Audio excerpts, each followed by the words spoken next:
Halo teman-teman semua, balik lagi sama aku, Frankie dari BYD Arista BSD City. Aku kembali lagi di sini, di video ini, untuk menjelaskan beberapa pertanyaan yang sering banget disampaikan konsumen ke aku soal Wallmont. Pertanyaannya itu apa aja? Itu kayak, Mas Frankie, ngecas di rumah tuh lama nggak sih? Terus biayanya tuh murah atau mahal nggak sih? Terus untuk pemasangannya tuh ribet nggak sih? Kita harus ngehubungin siapa dan lain-lain bla bla bla segala macam. Itu banyak banget, sering banget pertanyaan itu.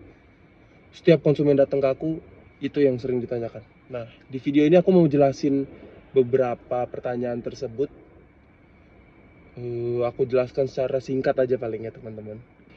Nah, mungkin aku jelasin dulu kali ya soal berapa lama pengecasan mobil listrik menggunakan wallmount di rumah. Kalau untuk standar informasinya, dari 20% kondisi baterai sampai full, konsumen-konsumen atau teman-teman semua untuk melakukan pengecasan di rumah itu hanya membutuhkan waktu 10 jam. 10 jam itu kalau dibayangin, teman-teman colok mobilnya, contoh teman-teman pulang jam 9 malam. Teman-teman langsung colok aja. Langsung colok. Terus seperti biasa di Wallmont itu kan untuk start chargingnya ada dapat kartu RFID. Teman-teman tap, udah start charging. Dari 20% itu sampai 100% itu teman-teman tinggalin aja sampai pagi. Pagi teman-teman cek jam 6 pagi, jam 7 pagi pasti udah full. Gitu. Jadi kalau dari 20% sampai 100% itu dia di 100% akan cut off sendiri. Itu sudah ada di teknologi semua mobil BYD, baik dari Seal atau Tri, Dolphin, bahkan sampai M6. Itu sudah ada sistem cut off sendiri. Jadi teman-teman gak perlu khawatir soal itu, soal bahasanya itu korslet. Teman-teman gak perlu khawatir karena kita udah punya sistem cut off itu sendiri. Dan kalau misalnya teman-teman pulang nih malam, tapi kondisi baterainya nggak 20%, contoh 50%, nggak apa-apa, teman-teman langsung cas aja, biarin aja semalaman sampai 100% dia akan cut off sendiri. Entah berhenti di 100%-nya misalnya jam 3 pagi, jam 4 pagi, itu akan cut off sendiri. Jadi nggak usah teman-teman harus mantau banget karena kan capek ya. Terus juga sistem cut off itu sendiri kan sebenarnya untuk mempermudah kita dan membantu kita sebagai pengguna mobil listrik sebenarnya gitu. Nah, yang lainnya itu aku bahas soal biaya pengecasan mobil listrik menggunakan Wallmont di rumah. Nah, kalau misalnya konsumen atau teman-teman semua menggunakan mobil listrik, itu biayanya murah banget. 1.400 rupiah per kWh. Contoh, misalnya itu Seal 80 kWh kapasitas baterai Seal kita. Nah, teman-teman tinggal kali aja 1.400 rupiah dikali 80 kWh. Segitu nominal.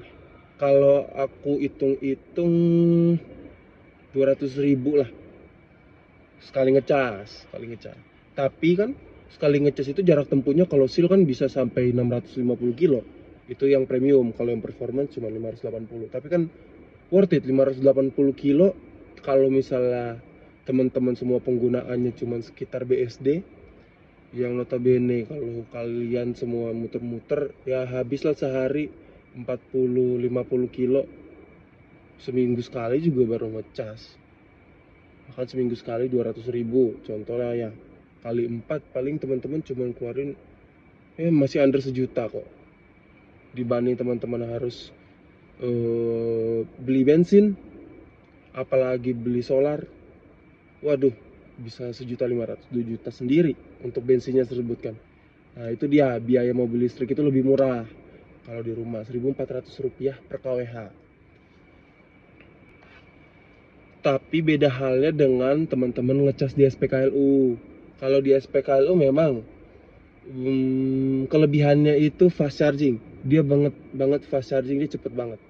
Teman-teman tinggalin kondisi baterai misalnya 30%, teman-teman tinggalin sejam pun udah bisa full. Itu benefit dan kelebihannya SPKLU fast charging itu.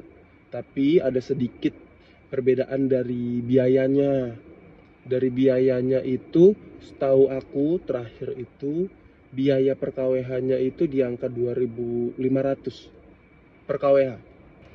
Jadi teman-teman tinggal kali aja tuh 2.500 dikali, contoh tadi ya baterainya sih lah 80 kWh, tinggal dikali aja.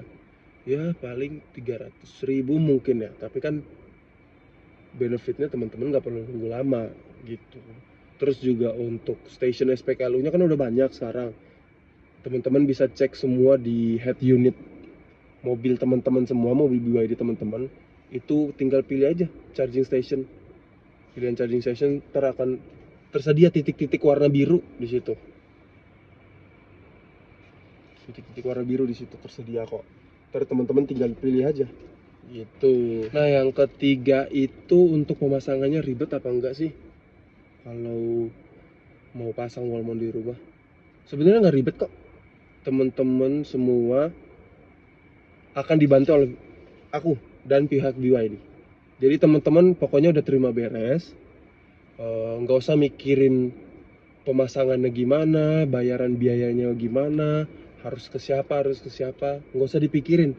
Jadi teman-teman yang tunggu di rumah, tunggu dapat chat, tunggu dapat email dari pihak vendor, pihak PLN, mereka semua yang akan ngechat teman-teman.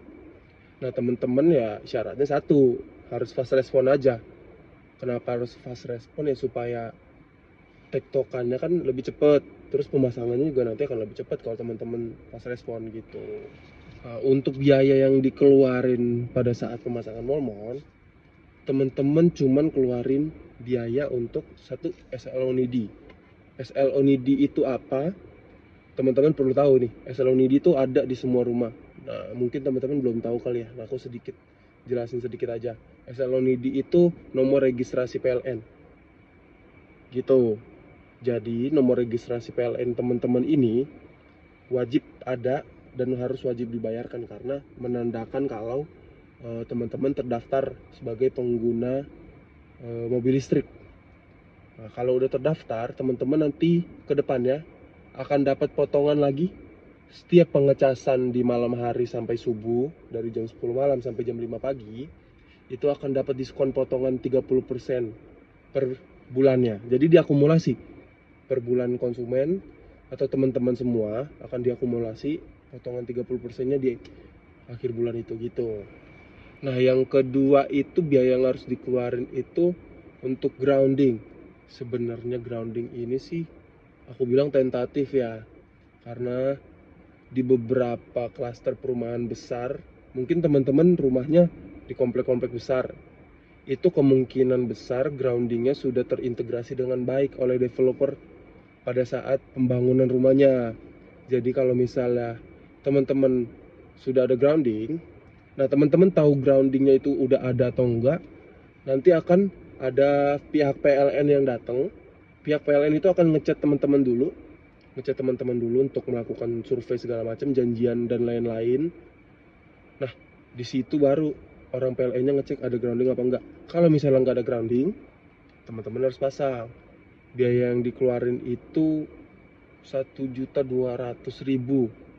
Itu kemungkinan sudah sama PPN ya, gitu. Tapi kalau misalnya ternyata teman-teman udah ada groundingnya, hilang, teman-teman nggak perlu ngeluarin 2 juta. Jadi teman-teman perlunya itu ngeluarin biaya SLONID aja.